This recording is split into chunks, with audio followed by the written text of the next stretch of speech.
Alright guys, I am back with my review of this week's WWE Monday Night Raw for May 6th, 2013. And the show starts off with John Cena coming out, and he proceeds to cut one of the weirdest promos I've heard in a very long time.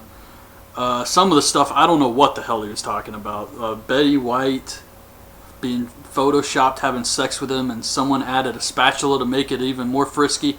Random crap like that is what he was actually saying. But basically, he says despite his injuries, he will be facing Ryback at Extreme Rules.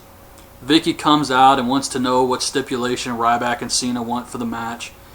So Ryback comes out and Cena does a Ryback impersonation, which was actually pretty good. And Cena doesn't care about the stip. So it's up to Ryback, and he picks a last man standing match.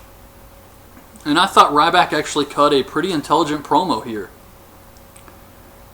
First match is Orton versus Sandow. Sandow comes to the ring singing a parody of Orton's theme song, which was great. Some funny commentary with JBL and King making fun of Cole and the whole vintage Cole thing. And I know we've heard it a million times, but here it was actually pretty funny. Orton hits the RKO for the win. Average match. Big Show knocks out Orton on the ramp. Jericho comes out and says he put together a judges panel to judge Fandango's performance in his match. It's Jericho, Brodus Clay, and Tensai. So Fandango comes out. He has a new valet for some reason. I don't know what's up with that. And it's Fandango versus R-Truth, but Fandango gets pissed off at the judges, so he just walks away and loses by countout. Daniel Bryan says he's fine after the attack by the Shield on SmackDown. He wants to challenge the Ryback to a rematch. So Ryback comes up and says he won't wrestle Daniel Bryan again because Daniel Bryan is half the man he is. So Kane comes up and challenges Ryback. But Ryback says Kane's not the monster he used to be. We get Del Rio versus Dolph. Of course, Swagger and Zeb Coulter come out to do commentary. And Del Rio gets Dolph in the arm breaker, but AJ jumps on the apron and Big E pulls Del Rio out of the ring. Throws him into Jack Swagger. So Swagger gets up, he's pissed off. He throws Big E into the ring post. He lays out Del Rio. And then he grabs a ladder and just kills everyone with it. I thought this was awesome. And if Raw wasn't long enough, being a 3-hour show, apparently WWE has now signed a deal with Yahoo to do a 30-minute pre-show every Monday night. I will not be watching this. Caitlyn is talking to the Funkadactyls when her cell phone goes off with a message from her secret admirer. Natalya shows up and she tells Khali to go check the locker room and ask around about the secret admirer. And they leave and the Bellas come out. They've been listening the entire time and they're laughing. So I'm wondering if the Bellas are behind all of this and they sent the text message. Yeah, I don't really care about any of it. We get the Shield versus the Usos and Kofi. The Shield did a lot of selling in this match. But one of the Usos kicks Roman Reigns into the barricade, and I think he hit a little kid.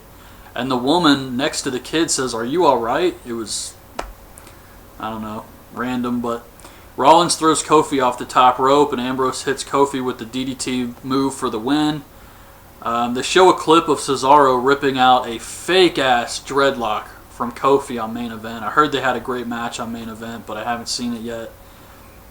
But Cesaro versus Zack Ryder. Cesaro wins with a neutralizer, so finally he wins a match. I guess maybe they were happy with the match he had on main event. They were trying to reward him here. But he did win the match, and afterwards he cut a pretty good promo about how there's no competition for him, no one can hold a candle to him, and I thought it was great. And he didn't yodel, so that was a plus. So throughout the entire show, they're showing this security camera footage of Brock Lesnar and Paul Heyman going to WWE headquarters and putting over the Twitter accounts of random employees at WWE headquarters. So they finally show the footage Heyman took of Brock going around destroying Triple H's office this office was so small, there's no way this was Triple H's real office. I mean, this thing was tiny. And he's got a sledgehammer on the wall, so Brock uses that to destroy the office. And it was a little different. It wasn't anything great, like Stone Cold going to Brian Pillman's house or anything like that, but it was a little different, but at times it was just super freaking cheesy. So anyways, Heyman says that he was always the voice of reason with Brock, but now he's going to encourage him. And Triple H comes out and makes fun of Paul Heyman, says he looks like a baby chick.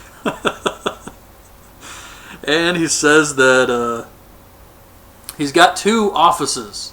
The one at headquarters and the one on Monday Night Raw every week.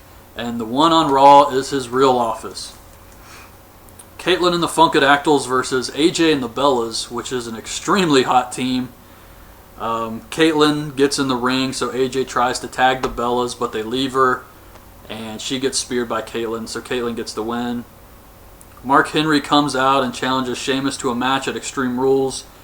And Sheamus comes out and they get ready to fight, but then Wade Barrett comes out, so Mark Henry just goes and does commentary. So it's Sheamus versus Barrett. Mark Henry says that Michael Cole's ate up with stupid. And Sheamus acts like he's going to throw Barrett into Mark Henry, which scares Mark Henry. So Mark Henry gets up, he's pissed off, and he tries to attack Sheamus, but gets brogue kicked. Sheamus hits Barrett with the brogue kick for the win. Afterwards, Mark Henry gets in the ring and whips the crap out of Sheamus with a belt.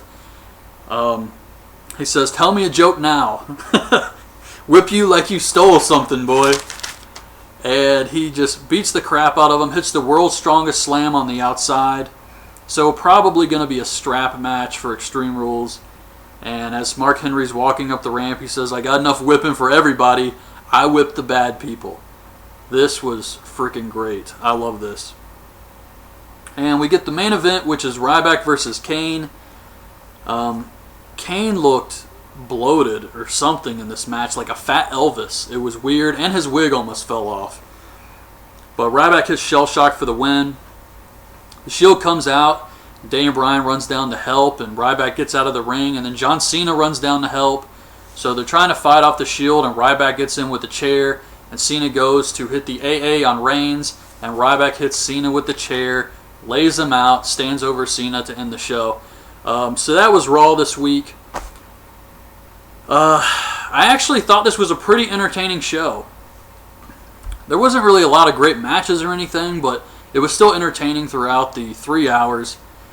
Usually it'll start to drag on, but I actually was into this one, and Extreme Rules is actually looking to like a pretty good show with the stipulations and everything. I kind of like I wouldn't even say they're hardcore matches, let's be honest. In WWE, you don't really have hardcore matches anymore, but it's still something a little bit different. I think Extreme Rules is one of the better pay-per-views they put on, so I am actually looking forward to this show with Sheamus, Mark Henry, Cena, Ryback, and Lesnar, Triple H in the steel cage. So hopefully the show doesn't disappoint me. I'm going in with an open mind for this one. But as far as Raw goes, I actually thought they did do a pretty good job this week. So that's my review of this week's show. Hope you guys liked the video. Leave your thoughts on this week's show in the comments, and thanks for watching.